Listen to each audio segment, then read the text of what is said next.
Yeah, we're here to talk about business, but haven't had a lot of pro-business people on, but now I have Jennifer Udden, my old agent, my current friend, and perhaps will be something else in the future.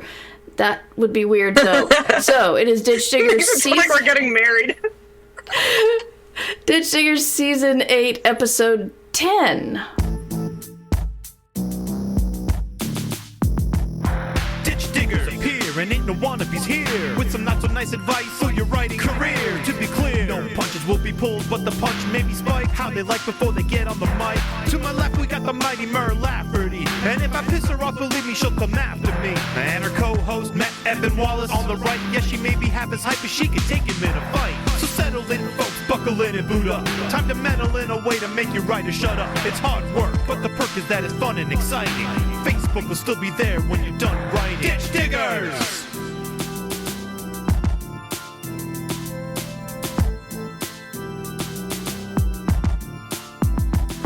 Ditch Diggers! Coming to you live from somewhere clever in the Ditch Diggers manor that I can't think of right now because my brain turned off. It is the Ditch Diggers with Mer Lafferty and guest host Jennifer Udden. If you've heard me talk about Jen in the past, it was probably because she was my agent, or because I missed her being my agent, or because I was saying that I was contacting her for questions, or to send her lewd pictures of wine bottles from Whole Foods. So, I'm just delighted to have you here, Jen. We haven't really talked since Worldcon about 7 months ago, so, it's delightful to have you here. I can't believe it's July. It's good to be here. It's wild how fast the year has gone. Yeah. It felt like 2020 and 2021 crawled by, and now 2022 is like all over practically. Yeah. Yeah, try not to think about that. But anyway, That's sad. You look very tense on the video. Yeah, so I've been... because I did sleep weird last night. You did or didn't sleep well? I did. I slept weird. I woke up and I was sort of twisted. Oh. You know, in my aged 30s, my body is just sort of slowly melting. Like, that didn't hurt before. Now it does. Yeah. Your video has frozen, but your audio's still... Oh, wait, no, you're back. Okay, great. Good, okay, yeah. Yeah, my friend Devo Spice, who sometimes drops in, he has a song about getting old sucks, about how you can throw your back out when you're tying your shoe kind of thing. It's a good song. It's the creaking when I get up that I don't love. You know, it's like, I don't think that my body should make noise first thing in the morning. Like... Just sounds like a bag of wrenches, you know, just kind of jangling. Yes, you're a bag of wrenches in a trench coat, while other people are like a bunch of otters in a trench coat. But anyway, what I've been up to is I started a new short story today. I've done some Patreon fiction, so I'm just toying around with a couple of ideas I have this summer about some other projects besides the book. So that's getting to be fun. But one of the things I wanted to talk about here is the fact that Jen is now a writer and now has new appreciation for all of her old clients. Oh, yeah. I mean, calling myself a writer feels, deeply premature because while it is true that I have written a book, it remains to be seen whether it is good or saleable. So, but it's been, I have new respect for how to write words. Yes, how to write words. How to make words sound good. How to make plot hang together. How to remember all the inconsistencies. Oh my god, I think I changed the hair color like 6 times. Like, fuck. I keep forgetting that one of the characters wears glasses. Yeah.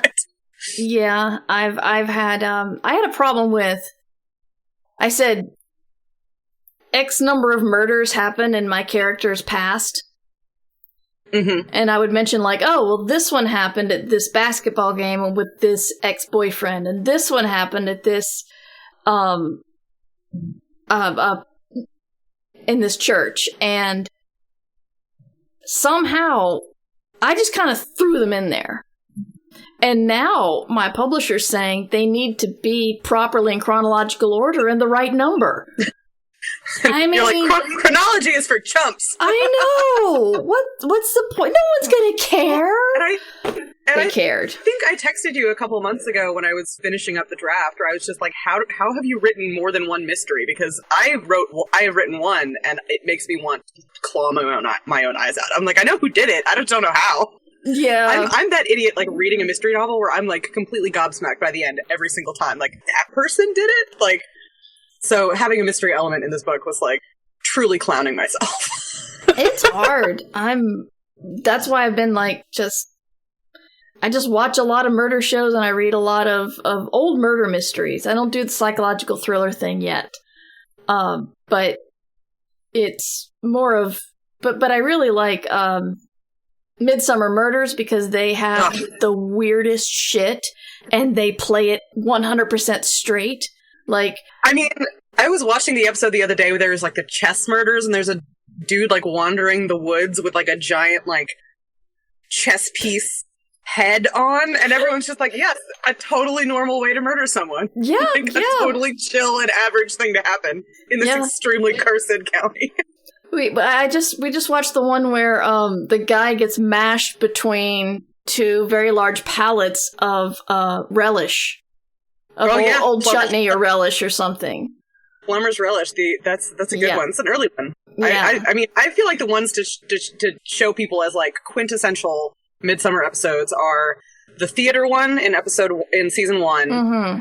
the bell ringer episode, and then the photography club. I feel like those are good, like if you can roll with those episodes, you're going to love the rest of the show. No, my favorite is the upper middle class prostitution ring one. Oh, that's a good one, yeah. That's also like somehow about a grocery store. Yeah, it's about a grocery store, really. It's about a grocery store and zoning. It's about the zoning for a grocery store, but... And industrial waste, so... And industrial waste and underage drinking. Yeah. All of that. That's what it's all about. And an upper middle class prostitution ring. Yep. Good times. So, yep. Anyway, a little bit of a side note there. Did I tell you that the official name of my series is going to be Mid-Solar Murders? It's on the cover of Europa Station, yeah. Right. So I just kind of leaned into that, but... I love that. Yeah, mysteries are tough. I had a problem halfway through when I realized that I had the wrong person as the murderer. Yeah. So that was it was a good feeling of, oh, now it's all clear, except I have to go back and fix everything, and that's irritating. But I went through I've been rereading it and revising, and I sort of fixed the first half of the book. And now the second half makes very little sense. So I have to go and like, I'm sort of in despair, like looking at the last, half to a third, going like, oh, motherfucker. Yeah. What did I do? Yeah, definitely. Yeah, the oh God, what have I done is a feeling we don't talk about enough in fiction. I mean, as writers, the oh God, what have I done kind of thing. And I think what we don't talk about enough is the unraveling you have to do. It's not just changing one thing. There's the ripples. Like I said, with the numbers of murders, it's like if I say this murder was the 4th one she ever solved, then everything else has to fall in place around it. And so, like, I'll get you said this one was the 8th, but that doesn't work with these 4 and the 4th one she had when she was 12. And I'm like, oh God, what have I done? Yeah, and for me, when I was writing, there was some sort of like very tropey, self-indulgent stuff that I wanted to include, and then I realized as I was rereading it, I was like, there are too many vibes and not enough hijinks in this book. Like, there's not enough stuff happening. There's just a lot of sort of gazing, and I was like, this is not. No one's gonna read this. So yeah, but like when you change one thing, you have to sort of like almost go back to the beginning and find all the bits where that was mentioned before, and it's a lot to keep track of. I have do I have it with me? I have a notebook that it's like my revision notebook that I've been taking taking notes in as I reread it, and like, okay, I've got to go back and change this. And I have to sort of keep checking it, every single time so that I'm like changing the right thing. Yeah, that's smart. Brought it into this room so that y'all could see it. That's smart because my notes are usually like this, and they'll find their way inside. They'll find their way inside another notebook, but it won't always be the same notebook. And yeah, that's why I tried to keep it all in one. But I also, my sister printed out the manuscript at her work and spiral bound it. So I have this sort of lovely like murder board situation with all these like written notes and Post-its. Please tell me, like, off to the side, you've got like the cork board with the strings and all the stuff. I do not, but it's like 2 seconds away from that. I feel like for the second book, because I've sort of imagined this as a duology. For the second book, I think there's definitely going to be a murder board. Excellent. Because I also like introduced this element of time travel at the very end, so it's just like, oh god, what are you doing? All right. I realize that we've had some questions, and I've just been chatting away with my friends, so I gotta probably do my job here. Let's see. We started with sorry. There's a question about editing your book before you query.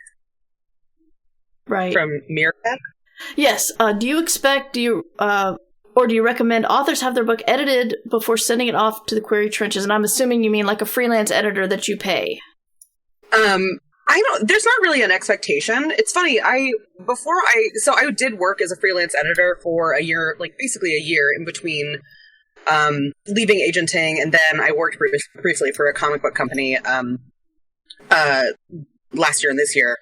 And I did that for a year, and, as an agent, I didn't really see sort of the point of freelance editing, but having now done it, I do think that for some writers, it can be a very useful process, especially if people don't have a strong critique partner or beta reader, because that kind of feedback is very helpful to kind of get your book from, like, this is readable, but, like, this is queryable. So I think that it can be useful. I don't think it's necessary, and I think that if it's something that's like outside of someone's budget, like don't break the bank to hire an editor just because you think you need it. But it can be useful if you find the right person. But it's also important to find the right person. Like, there were some books that I edited where I'm just like, actually, I don't think that I was the right person to edit this book because I don't have the right sensibility, or they were looking for a kind of feedback that was not the kind of feedback that I sort of specialize in providing. So, but you can find that out by, like, asking to see a sample edit that they've done. I had one that I had anonymized where I had taken out all the character names and the place names and the sort of identifiable details. And that's what I sent with, like, my quote to people. So people could see, like, okay, this is the kind of feedback she provides. These are the kind of questions that she asks, before they hired me. So, yes, and it depends is the answer. And Preemie wants to know, is there a non-awkward way to be like, so as a former agent, did you just submit your finished book to all the editors you used to know? No. Or are you going to be doing an agent hunt? Oh, I'm going to be doing an agent hunt. I mean, if I sent a manuscript unsolicited to all the editors I used to work with, that would be like a fast track to just, like, getting blacklisted, because you should know better. You should know better. So I do plan to query. I do have a list of people I have in mind. And that's another thing to navigate is, like, I want to query people I know, but I don't necessarily want to query people that are, like, in my group chat. Because, like, because I want there to be sort of a level professional, but also all of this is theorizing wildly ahead of the facts, because I have not finished the book yet. Well, you finished the book. You're doing... I told my sister... Well, yeah. I told my sister it's book-shaped. It is not a book. Yes. Right now. That. Catwood wants to know, since you spent so many years agenting, when you started writing, did you constantly think about whether what you were writing would sell, or were you able to turn that part of your brain off? Yes and no.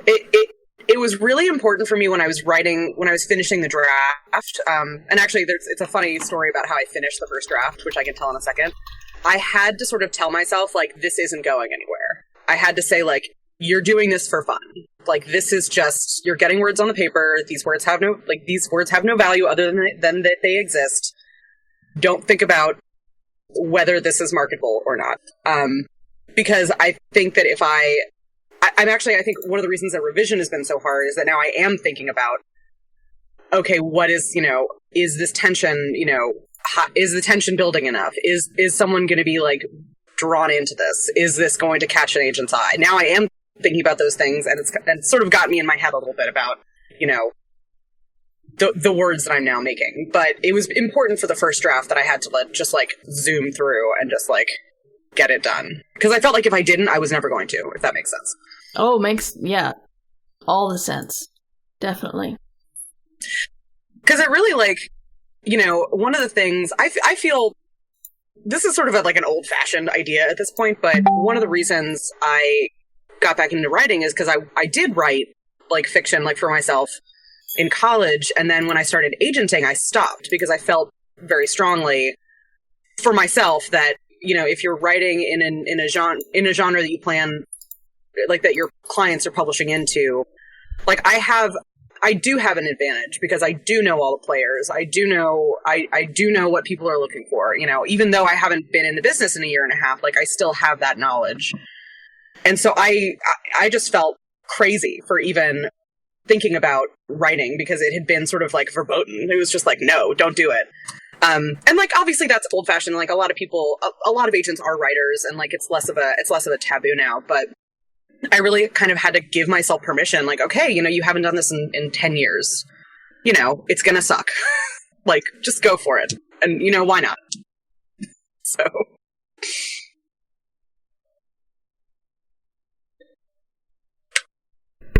Nope. Yeah, sorry, I've been trying to close stuff to make sure that there's been no drag on the stream, and then I messed up your video and muted myself and everything. Well, I'm also like tethered to my phone, so God knows how I'm actually connected right now. So. Aha. Yeah, it's getting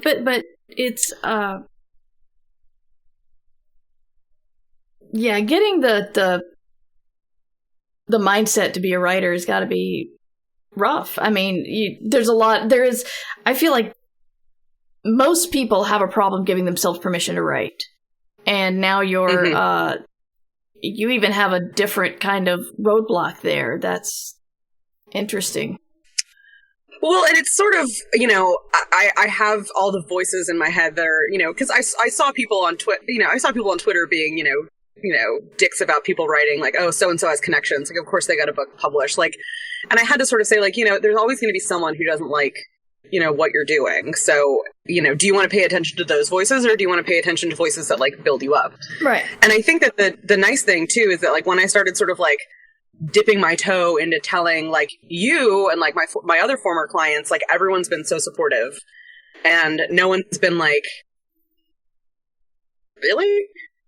So it has been nice to sort of have that validation of, like, yeah, you're just as bonkers as the rest of us. Good job. There is a certain element of the triumph of hope over experience, because, I know how hard it is to get a book published, and it sort of feels like, how do you have the audacity? But, it doesn't hurt anyone to try, so. Yeah, exactly. Christian Writing wants to know, can an editor be a substitute for a beta reader? And have you ever had to tell an editing client that their piece simply couldn't work? Yes and yes. One of the toughest things about being an agent is that you sort of have to, like, you have to be encouraging sort of no matter what. And so there were a few times where I was just like, this is just not going to work. And that was always really hard. It was easier as a freelance editor because I was being paid to give that opinion. It was like, do you want me to sugarcoat this, or do you want to sort of query this and get sort of laughed out of town? But I feel like if someone, if you're paying me for my opinion, I'm going to tell you, like, this doesn't make any sense. Right. In terms of being a substitute for a beta reader, like I said earlier, if you have someone in your life that can give really strong critique and that can, give you feedback that really like helps you clarify issues around your book, great. If you don't have that, it's totally fine to like find a freelance editor who, publish or who knows the genre you're trying to publish into. Because, I think it is important to get at least some feedback on your draft before you query it, just because they can catch things that, will smooth the way for you once you start querying. Yeah. But yeah, I've had to tell people like, yeah, no, this is not going to work. I remember you and I worked on something for about 6 months, and then it didn't sell. Well, that was weird. Well, and that's always tough because like if I've gone out with something, I have a certain belief in it that it's going to work. Mm-hmm. Like when when I was an agent, I didn't just like send things out for funsies. It was always like with the goal of like this selling. And I always found that very frustrating when something that, you and I or, me and another client had like spent time on and it wasn't going. It was just like, well, I like this. Mm-hmm. She likes this. Why? What's going on? I'm a professional. How dare you? You're a professional and you like it, so that's two of us. Come on. Exactly. Yeah. Exactly. Did you have self-doubt? And if so, how did you deal with it? I guess when you were writing your book. Oh, yeah, I absolutely did. That was just like, how dare you kind of thing. But, at the same time, like, why not? Yeah. I just sort of figured that, like, if this doesn't work, if it doesn't sell, that's okay. Like, I think one of the reasons that I, needed to leave agenting is it was sort of becoming more of my life than I liked. It was sort of becoming my whole deal. And I was sort of losing where I ended and like my professional life began. And so one of the things I told myself in this process is like, okay, you're going to write the book. You're going to, do what you need to try and sell it, but you're not going to sort of like make this your whole endealment. Like you're not going to make this your whole personality. Because I think that like, if I did that, I would just run into the same problem that I did when I was so burnt out at the end of my agenting career. So I feel like you have to have a little bit of audacity just to believe in yourself enough to like create any kind of art in the first place. Mm-hmm. And so if you sort of hang on to the audacity and like set the sort of negative thoughts aside, it's a little easier because someone's always going to hate it. Like someone's always going to think that the book is bad or that like you have no right or whatever.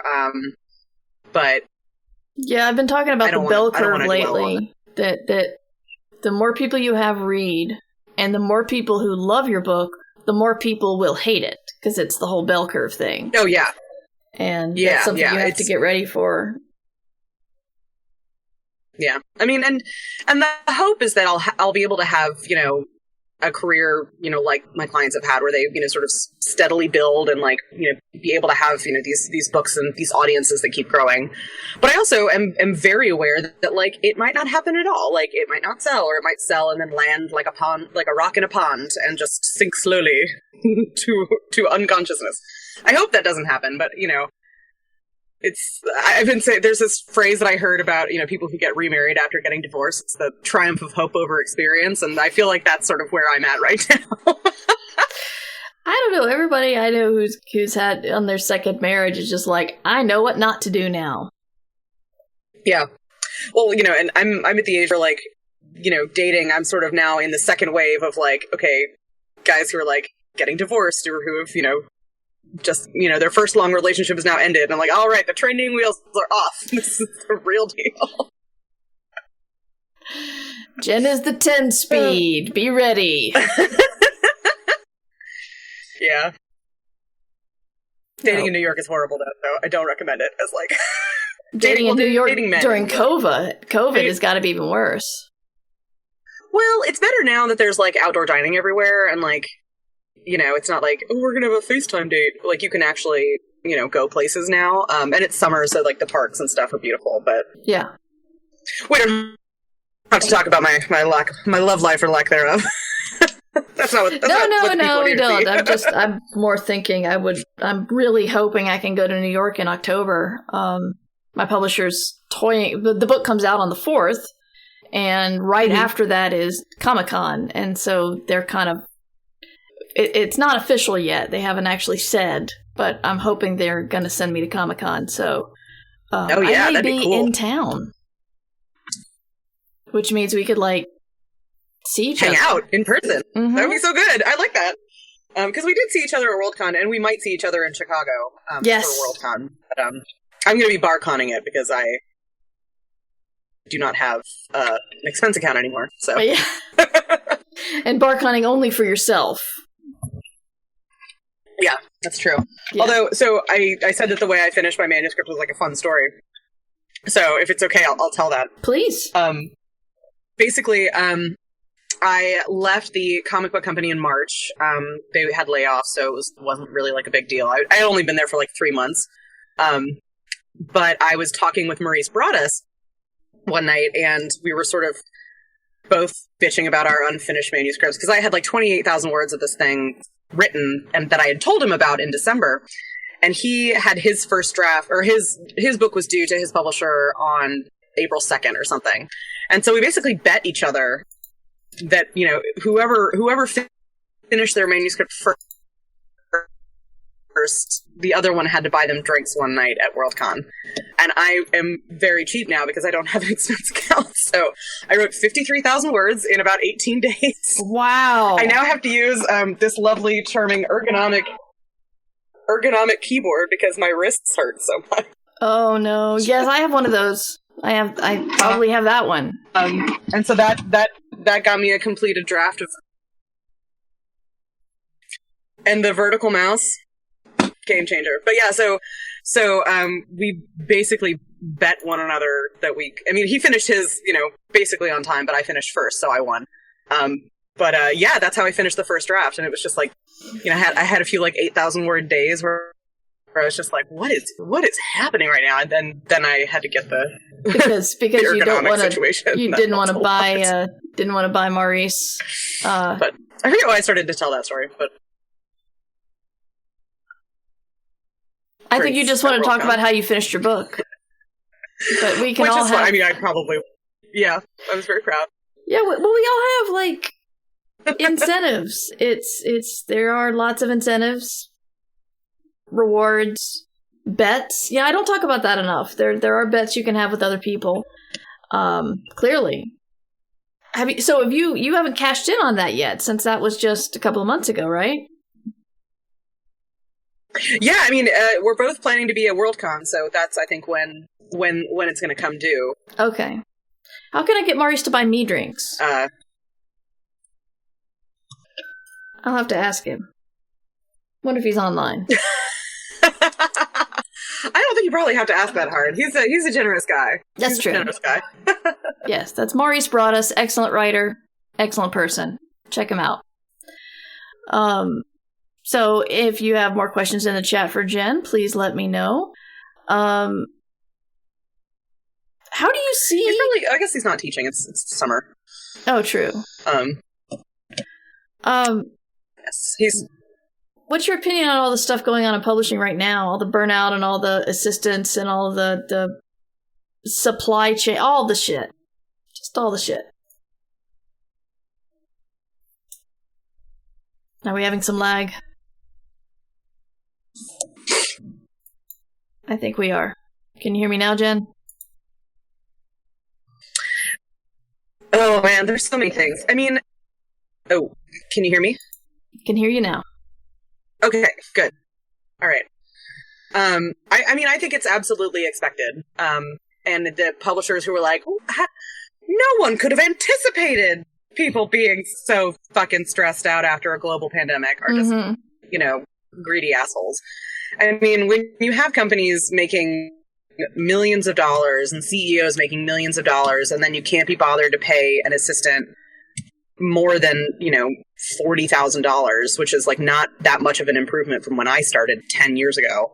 You know, that's a problem. Yeah. And I think that the publishing industry likes to sort of pat itself on the back and say like, oh, we're creating art. And it's, you know, there's really only a certain kind of person who can like work long term in that mindset. Yeah. And that person is probably someone with family money. I mean, and I honestly was able to work for so long in publishing, making so little money because my housing situation is such that like I'm paying way below market rate for my apartment because of a situation that I lucked into with my sister. So like I was able to make decisions. Like I was able to say like after I get laid off, okay, I am going to take this time and just collect unemployment and write this book before I start looking for, because I had the privilege of not worrying about like my rent or anything like that. And those are the kinds of people that can have long careers without worrying about it in publishing. And publishing for too long has sort of like subsidized their whole thing by having people with like trust funds and family money. And it's like, of course you can, you know, work a $30,000 assistant job because your parents pay for your apartment. Like, yeah. So between that and like the fact that, you know, they're not hiring enough people to take care of the work. They're buying more books. There's, you know, a supply chain shortage that's not going to get any better anytime soon. It's, you know, publishing has to sort of figure some shit out. It sounds like it has to hit rock bottom. Well, I mean, it's kind of getting there. Like, I feel like the thing that is really, really going to be a big issue in the next couple years, especially with all the Supreme Court stuff, is like, publishers are really going to have to ask themselves if the money that they get from publishing like Brett Kavanaugh's book is worth it, like morally speaking. Like they're going to have to start thinking about that kind of thing because, I mean,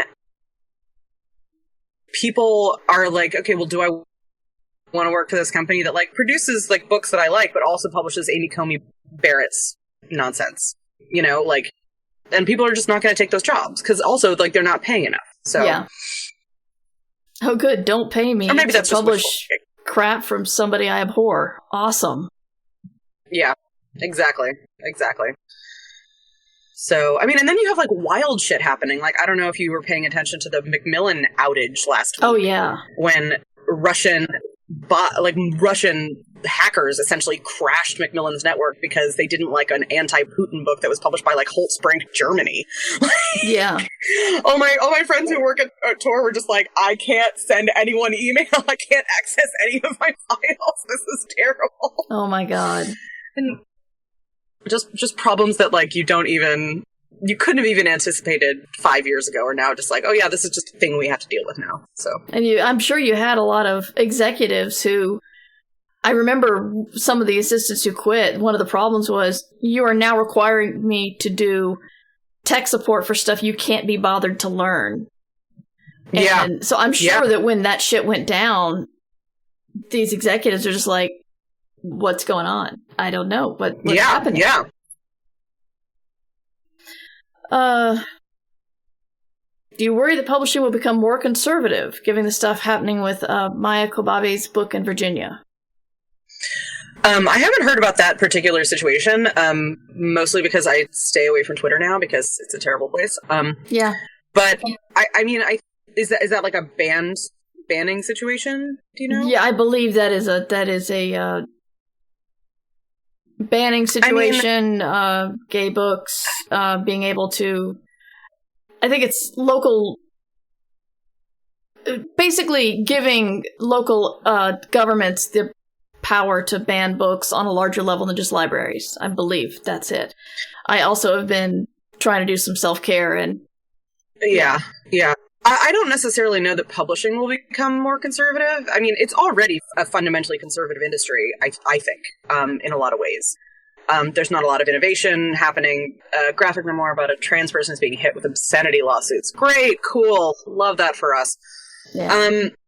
I mean, I think that we're going to see more of this shit happening as, you know, but I don't know that that's necessarily going to change how publishers buy because, you know, they might not be able to sell it in Virginia, but they can sell it everywhere else. It's one of those things where, like, because everything is now so atomized and everything is being left up, like, to the state, I think that they're going to keep publishing this, you know, kind of material, with the knowledge that, you know, maybe it's not going to make much inroad in like the red states, but I don't know. It's everything in the world is sort of garbage. So it's hard to sort of separate one thing from everything else. Yeah. Yeah. Good times.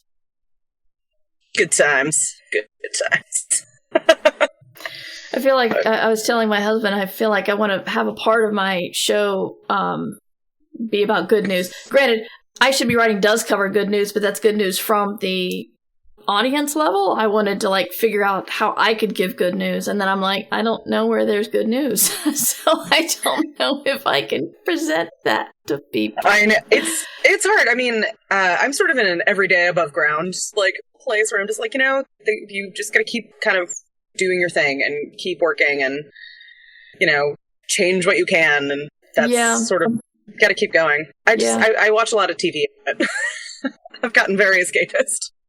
Yeah, I've been escapist. I've been trying to figure out what I can actually do and know that there are other people out there better for certain things than I am. And when they're talking about like all the women getting into politics, I'm just like, not me. Godspeed. No. Good. Godspeed. Yes. Awesome. We need more women in politics. Not me. You don't want me in politics. I'm a terrible, terrible arguer. I'm a people pleaser. And when I get angry, I cry. Yeah, when I get...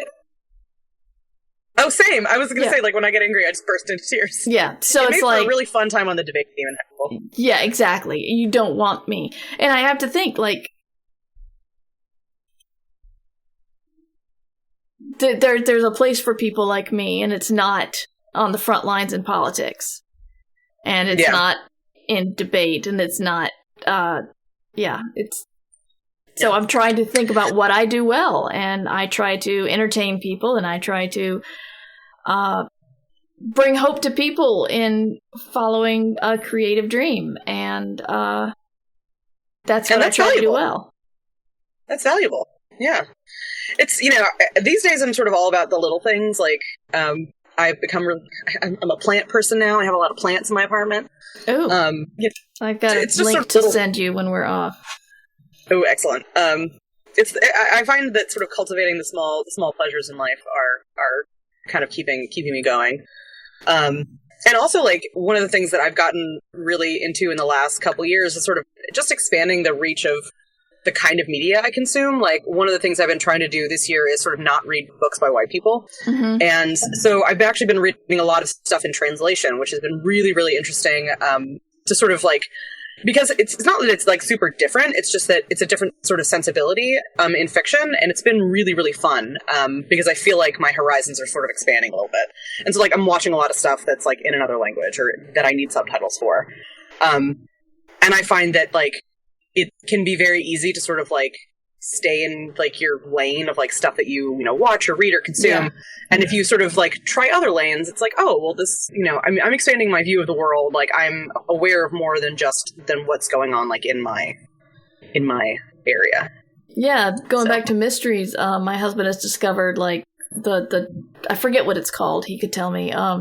But the Japanese mysteries. I love those! And, oh my god, yes. I love those so much! So he's been reading those like over and over again. Not over and over again, because he's just going one after the other. The Hunjin Murders is the one I started with. Yeah, I think he's read that one.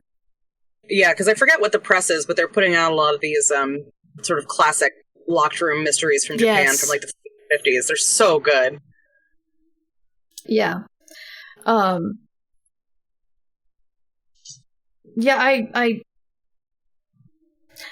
hesitate to talk about this because it's not a story that's come out yet for Escape Pod, but there's a story we have that's where someone going through a hard time is just being told that, like, look, you got to do the self-care because when you crack and flail under pressure, that's helps the opposite side. And so when you're taking care of yourself, you'll also be in a better place to deal with all the other shit. So I'm trying to take that to heart. I really like that part. So I'm trying to take care of myself and do my job that I think I'm kind of good at, and trust others to do their jobs. Yeah, and it's funny. I haven't really been on social media for really a couple of years now. I don't really post much. I don't, and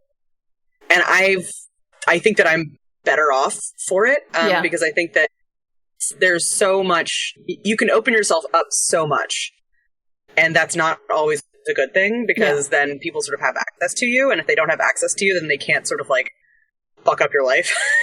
So that's sort of what I've been doing. Although I have missed a lot of very funny tweets about hockey, which is the one thing that I do miss. It's like there was a moment in the lockdown season when they were finishing the season in the bubble, and there was this player for I think he was on the Flyers at that point, and they were like taking the camera around like the lockdown hotel where they were all quarantining. Right. And he's like, yeah, and this is like a bookshelf. I've never been in here. Probably won't. It's just like, yes. Illiterate hockey players. And when I saw that come around like last week, and I was like, why did I miss this when it happened? Wow. Amazing. Like a local hockey player has never read a book. That just makes me sad. I know, but oh well. Well, so what is your escapism recently? Like, what are you really into? I am pouring resin and making dice. That is very cool. And that is very cool. Because I am the kind of ADHD brain that really likes beginning things and not ending them, I have a ton of unfinished dice in the basement, but I now have to actually pick out the ones I like and sand them and paint them, and that's where things slow down. So as you can see, this one is neither... Well, you can't see, it's not sanded, but it's also not painted. You can't see any numbers. So yeah, I have to get a little bit focused and finish those. Again, still watching a lot of mysteries. Mysteries are just comfort food for me. Mm-hmm. And but the resin thing, my family bought me a lathe for Mother's Day, so I'm going to try to learn how to turn fountain pens, starting with resin. Cool. So very cool. Yeah, that's going to be... We're going to see how that works. But I got a lathe now. I'm going to share it with them. We also got a 3D printer, and I'm going to try to learn how to make... either make or print files that I can then turn into silicone molds that I can then pour resin into. So, I like it because it's an art that doesn't require the kind of art I can't do. I'm very bad at art. I wish I were better. For some reason, like art and music, I look at people who can do that, and I'm just like, wow, you're a unicorn, you're magic, and because my brain does not work in either of those worlds. But for some reason, like pouring colorful goop into a mold and waiting 12 hours and then suddenly having art is like very exciting to me. That's awesome. So that's what I'm doing, and I'm trying to read more. I'm reading I think it's Winterset Hollow now. This is a book about people finding that their favorite comfort read as a child is true. Only it's much more. Yeah, Winterset Hollow. Very cool. And only finding out that it's a lot more evil and violent than they thought. By Jonathan Edward Durham. So it's a good book. It's interesting. It's got a little bit of head hopping. So the POV is kind of all over the place. But overall, I'm enjoying it. So, and I'm trying to read thrillers. And I went to a Slack I'm part of and started complaining about the thriller I was reading, and someone's like, I am so here for all of your thriller rants. I'm like, oh god, do I have thriller rants? I didn't know this was a pattern for me. I'm in a Slack that has like an entire channel just for complaining about The Name of the Wind. Because there are enough of us that oh wow. We're just like, is that the... I remember how much I don't like that book again. Is that the Rothfuss book? Yeah. Okay. Nothing against him, I just didn't like the book. But No. Yeah, I'm reading this press called Seven Seas just put out a bunch of translations of this Chinese Danmei author's work. Danmei is like gay stuff, like two men kissing. So it's this book called Heaven Official's Blessing, and it's like volume 1 of 4 of this like 400,000 word book, and it's so fun. But like I'm already like I'm buckling in for the long haul. How is this published in China? Well, it's complicated because,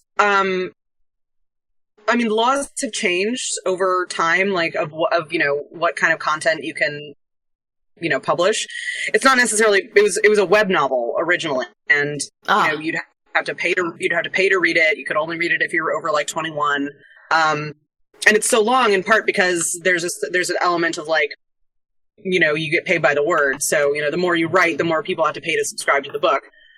And there was a sort of rumor that the author was sort of disappeared briefly because one of her other books, called The Grandmaster of Demonic Cultivation, got turned into a very popular show, like a drama called The Untamed. And it was the biggest, it was this huge deal. But then the Chinese government was like, this is some gay shit. And they started cracking down on, like, male idols, wearing makeup and, advertising for things like that. So it's sort of like, it's a mess that I don't sort of consider myself an expert on, but I have really enjoyed reading. There's 3 books that this press has published. They're doing Grandmaster of Demonic Cultivation, a book called The Scum Villain's Self-Saving System, which is the most bonkers book I've ever read in my life, and Heaven Official's Blessing. So it's been really fun.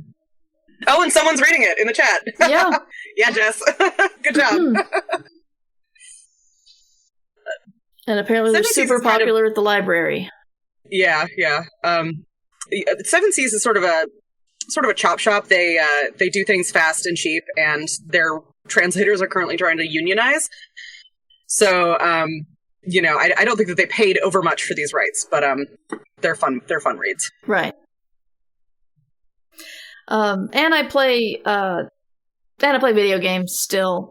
There's a game called Rune Factory 4 that it's got a really fun farming element. It's just. I was gonna say. Sorry? I was gonna say, are you still in your Stardew Valley? I was actually I have a friend who's never played, and I was gonna invite him to play with me on Wednesday. So, I've heard there are excellent new mods for Stardew Valley, and they did have new content come out, but, I've kind of been struggling through the new end game content. Those damn golden walnuts, man. I confess I've never actually played. My sister has a Switch, so she's played that, and she has one of the Zeldas on there. All the Zeldas, yeah. But the best part about Rune Factory 4 is the fact that it does have a plot, and sometimes you can't get to the next level of farming until you do the plot. So that's when I do the plot, and my character's very determined now.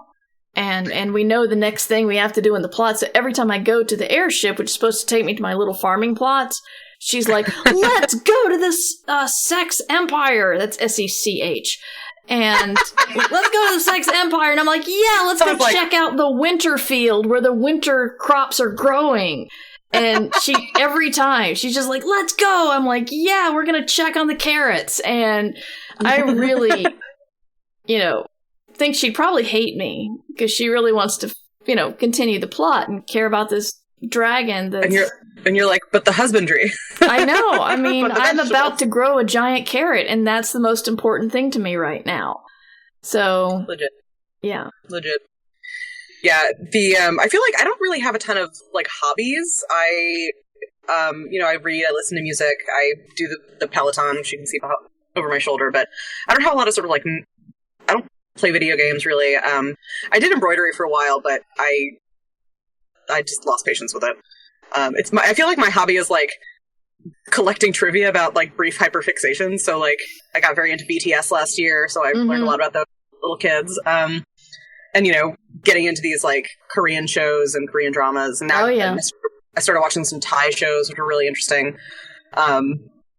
But that's sort of my hobby is learning stuff, right? Which is that's not a bad thing to learn things. Yeah. I feel like Abby's like, yes, a new hyperfixation. When I start sending her TikToks about things, that's when she knows it's like gotten problematic. Yes, and I've been trying to get into TikTok, but I realize because I hear book talk is quite the thing, and probably being connected. You know what it is? You know what it is? I think that book talk is great for readers, but I don't necessarily know how great it is for authors. Like, well, I mean, I'm more thinking like anything I can do to. I feel that if someone discovers my book and wants to link to, wants to talk about it, having someone to link to rather than not is good. That makes sense. Yeah, that makes sense. So I'm not saying it's a big platform now. I'm not saying I will create something on Book Talk that will move my book. I'm just saying that having a presence on the platform couldn't hurt. Yeah, definitely. Only, I mean, I have an account. Have I posted anything in said account? Neither have I. No. Yeah. I feel very awkward. I had Grant Pachoco on last week, and he does. He's a puppeteer, so he doesn't have to worry about like how he looks on the app. But he does the toilet paper roll, and very popular there. But yeah, he was telling me about various TikTok stuff and algorithms, and it's mind-boggling. I'm just like, I remember the early days of Twitter. Oh, God. I mean, I read an article, I think in New York Magazine, about like the TikTok algorithm can like figure out your whole deal in like, I think under 40 minutes. Wow. It's like, yeah, it's wild. Although for a while, there were a lot of people pushing like pro Johnny Depp content onto my For You page, and I was just like, I am not interested in any of this. I don't want to see any of this garbage. Yeah. I felt like that when I would log into YouTube. It's like all this Johnny Depp stuff. Like, I don't care. No. Yeah. No. I just get a lot of pranks. I don't want to see pranking old people. I'm just not into that. Could be that I'm getting to be that age, but, like I mean, one of the... Yeah. Go on. I think a lot of prank stuff. I also don't love when someone does something like sort of wholesome or like heartwarming and then they're filming the person's reaction to it. I'm just like, I would have much rather not seen this moment. Yeah. I feel like I'm intruding. Mm-hmm. But right now my For You page is all reactions to the last episode of the show that just ended on Saturday that I'm obsessed with. This like bonkers gay mafia drama from Thailand. It's just like you briefly thought that the two main guys were like cousins until they like figured it out. But yeah, so my entire For You page is that right now, and I'm just like waiting for the next, whatever the next thing is to come around. Right. Yes, I'm hoping to get into TikTok. I'm hoping. I just gotta figure out what to do. I've been told that I need to do Evil Mer advice. So Evil Mer advice. Yes. Ooh. That's the terrible writing. What would Chaos Mer recommend? Oh, Chaos Mer recommends following agents into the bathroom at cons. Oh, God. Passing the manuscript underneath the stall. Oh, my God. Stealing all the toilet paper out of the stall so that when they get in there, you can come to their rescue. Like, I thought that was like something that didn't happen, and then it actually happened to me at a conference in Dallas. You got followed, or someone told the toilet paper? No, someone slid a manuscript under the door as I was like peeing. I left it there. I was like, no. Wow. And I had only been an agent for like 2 years at that point. Wow. So, that Daniel Beer says, if I get rejected, I should reply with a 5-page essay outlining why they're wrong, right? Yes. Yes, especially if they're women, Daniel. That's even better. Yeah. You can mansplain why your book is better than Lord of the Rings and Harry Potter combined. Mm-hmm. It's ideal. Absolutely ideal. Yeah. Yeah, so that's Evil Mer advice. Considering how many white men read books, you should definitely make all of your characters white men. Yeah. Things like that. I think the only appropriate way to do this series though is if you're wearing the murder robe. Because you did buy I never bought the murder robe. I'm sorry. I tell them what the murder robe is. I don't think I've ever talked about the murder robe. There is a genre of outfit that is basically like, why no, officer, I haven't seen my husband. He's away for work in, Switzerland. Mm-hmm. I'm so upset. Have murdered him and chopped him up into little pieces. And I'm so upset. I'm so upset. Mm-hmm. Pay no attention to the pool boy. That's just his uniform, but it's basically that genre of clothing. And in peak COVID, I purchased for myself one of these items, and it is, I mean, I've never received such an instant dopamine hit as when I walk around my house in this fucking robe. It's the most and I dress like this at the best of times, and in the sweatpants at every other point in time. So it's a big contrast of like, you know, of looks, but it is just the happiest thing. I think you need to get one, Mer. I think you need to get one and do this series. It'll be tax deductible. It's like, it's for TikTok. I don't want to be audited, you know. I just don't. I really don't. Well, Daniel has another question that I think would be interesting to address. Do you want to read it off? Will there be any pushback from editors/publishers if I just don't describe the character's skin color at all, because I genuinely have no desire to do so in my SF work? We just, you need to check out the John Scalzi spoilers club that we just did, because he doesn't do a lot of description, and he talks about that. One of the things is, I mean, I think if you do a good job telling a story, it's not going to matter that much, but people are going to assume all of your characters are white. That's just what happens when you don't describe. I've been trying to make a point to, if I have a white person in my book, when I first describe them, I describe them as a white person. I say that they have this kind of skin. And, you know, just to remind myself that that's not the default. And I think that, you know, the impulse to not want to describe people is, you know, it's understandable to a certain extent, but, you know, rather than, I feel like, and I'm not trying to ascribe motivations to the person who asked this question, but I feel like a lot of that comes from a desire to sort of not participate in sort of like discourse and not sort of get caught up in sort of controversy or like being accused of like making it too diverse or whatever, which is not a thing. But really what you're doing is sort of opting not to play, you are playing.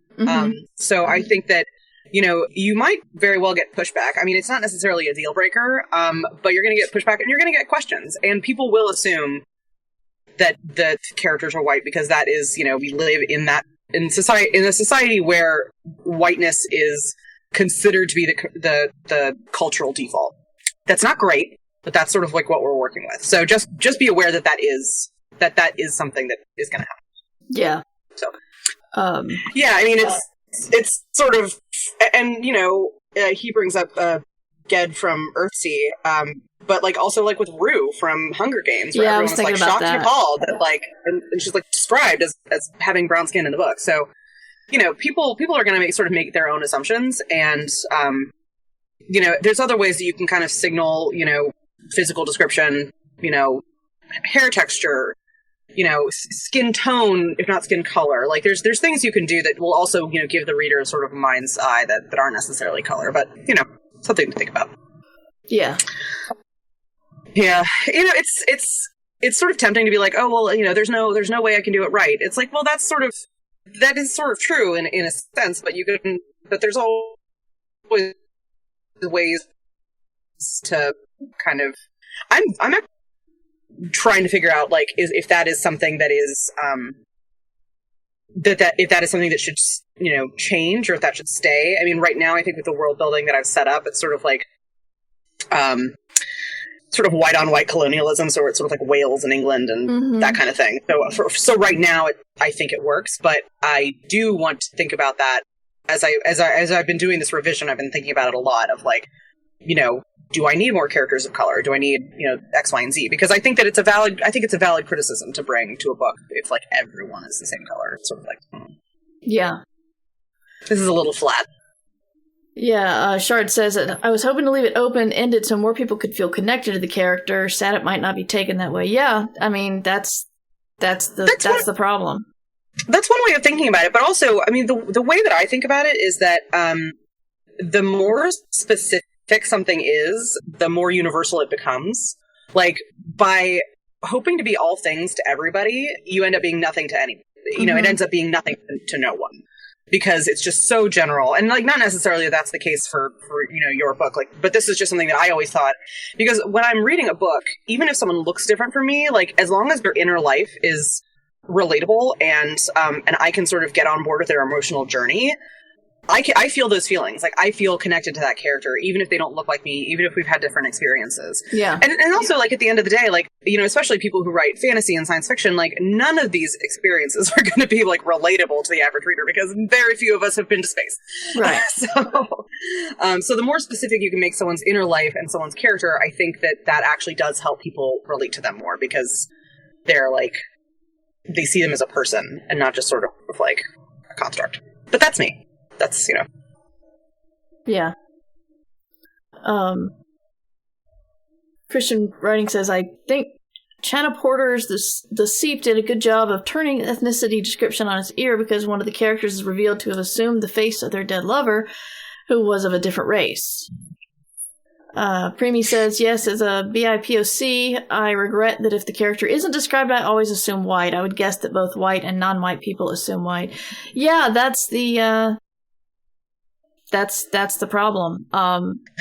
We're all conditioned, and it sucks. I liked what Scalzi said about trying to use, like, names as an indicator that sorry, that someone's not white. Kat said, speak for yourself, Jen. We are all billionaire space tourists on this chat. Yes, billionaire space tourists. Yeah, I didn't want to point out. Yeah. You've rumbled me. This is my carefully curated backdrop of a middle-class person in Brooklyn. Shards, I'm going to recommend you check out Writing the Other.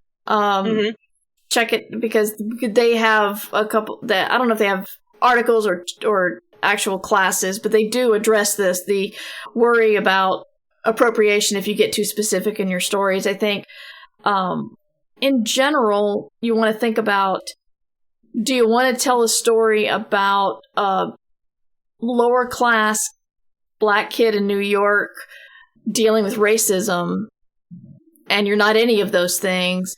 That might not be your story.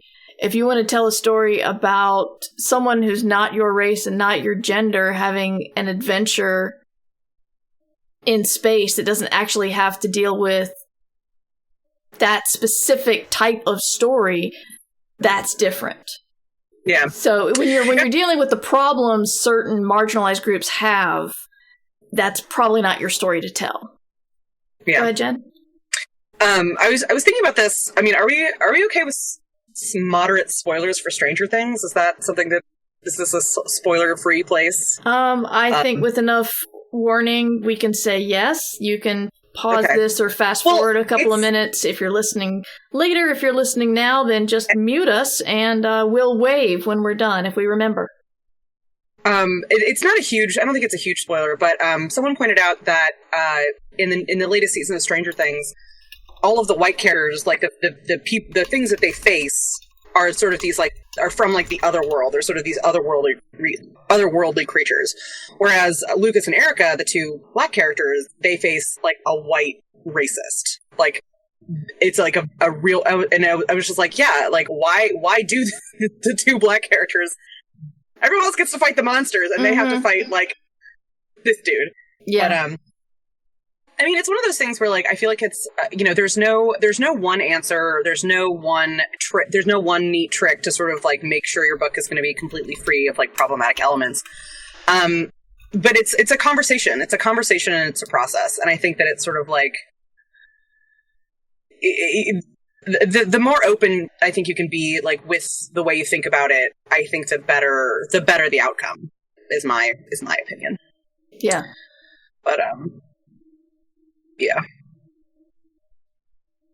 But I do recommend to anybody, just in case you're listening to this later, Jen and I are both cis white ladies, and I recommend highly going to Writing the Other. I don't know if it's writingtheother.com, but if you search for Writing the Other, you'll find it. Yeah. A lot of excellent people have compiled a great deal of information on how to write people not like yourself, and it goes beyond race. It goes into sexuality. It goes into body types. Meg Elison does some great talks about, writing fat people, and they talk about disability, and it's just a really great resource. So I hope Jen and I make good decisions on the advice we're giving, but I highly recommend you find other options for input, such as writing the other. Yeah. It's funny, I think about the advice that I've given over the years, and I think it's like fairly consistent, but I'm sure that if I listen to like the early years of shipping and handling, which Bridget and I are going to be restarting that, FYI. Oh, good. At some point. My old podcast. But like, I'm sure that not all of that advice holds up because, sensibilities about things change and attitudes about things change as they should, sort of over time and as we sort of evolve as a people. But yeah, I am very white. I'm a white Christian from Texas. So I am aware of the paradigm in which I am operating. Yes. Fig White mentioned sensitivity readers could also be an option too. Yes. But I recommend if you hire a sensitivity reader, listen to them. A lot of people hire sensitivity readers for sense of validation, and when they're actually told they need to change some things, they get angry and they don't listen. I know I think some Native Americans were hired to try to make Adam Sandler's movie not racist, and they walked off because nobody was listening to them. Have you seen the trailer for Prey, though? No. What is that one? I'm a Predator girly, so like I love the Predator movies. Like, just sign me up. There's a new movie. It's an all First Nations cast. It's an all First Nations creative team and director. And it's a Predator movie set in, like, pre-colonized America. Mm-hmm. And I'm so excited for it. Cool. I'm writing stuff down for show notes. And there's a Tumblr that gives advice for writers writing people of color, and it's amazing. I can't think of the actual name. Writing with color, maybe. The answer to writers' questions is really informative. Thank you, Shards. I'll check it out. There's a lot of resources out there for this kind of thing, and it can be very interesting to sort of think about all this stuff, from a different perspective, and I think it makes writing more interesting. Yeah, always good to learn. But Jen, I have kept you for like an hour and a half, so we should probably continue. I got nothing else to do today. I got nothing else to do today other than clean the nightmare that is my office. So I'm happy to hang out as long as people have questions. If you have any questions, let us know. Otherwise, I'm probably going to need to eat. So, yeah, I know. I'm sorry. I know.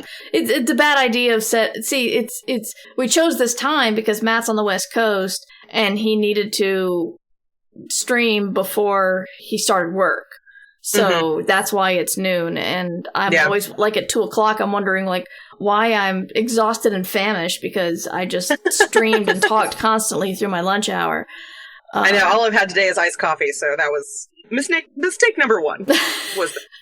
And I actually have another iced coffee waiting for me in the fridge, which I'm very excited about. Oh, good. I'm going to recommend you eat hopefully my internet will be fixed. Yes. We're in some kind of outage, so I'm doing this chat tethered to my phone so that I can. I do appreciate that. Actually, I think the connection is surprisingly good considering that you're tethered to your phone. My ancient iPhone that I should probably replace, but who knows? Yeah. My sister gets like a new phone every time like a new one comes out, and I'm just like I'm not like I'm literally using this to like watch TikToks and send texts to my friends. Yeah. My needs are very simple.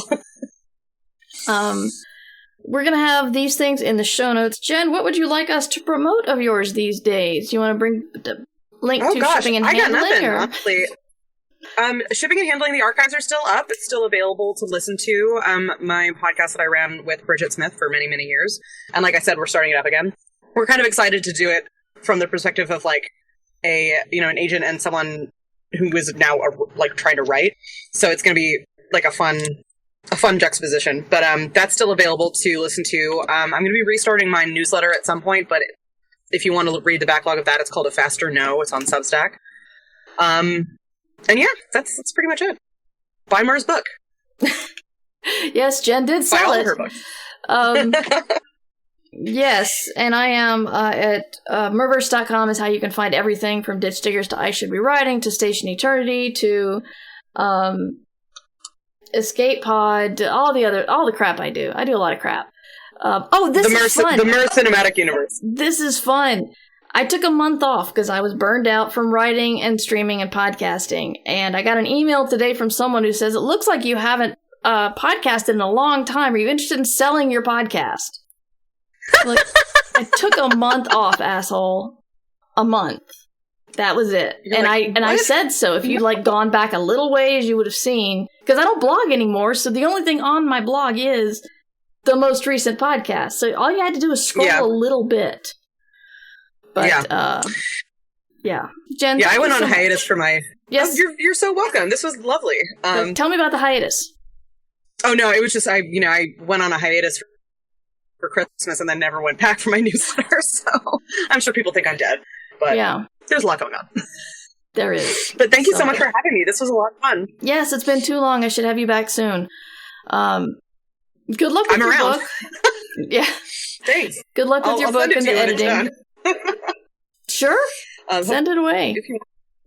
I'll foist it upon everybody against their will. Released under Creative Commons Attribution, Non-Commercial, No Derivatives License. Our music is from Devo Spice, devospice.com. Ditch Diggers! This is a free show that is funded by our patrons. You can help out at patreon.com/mightymur.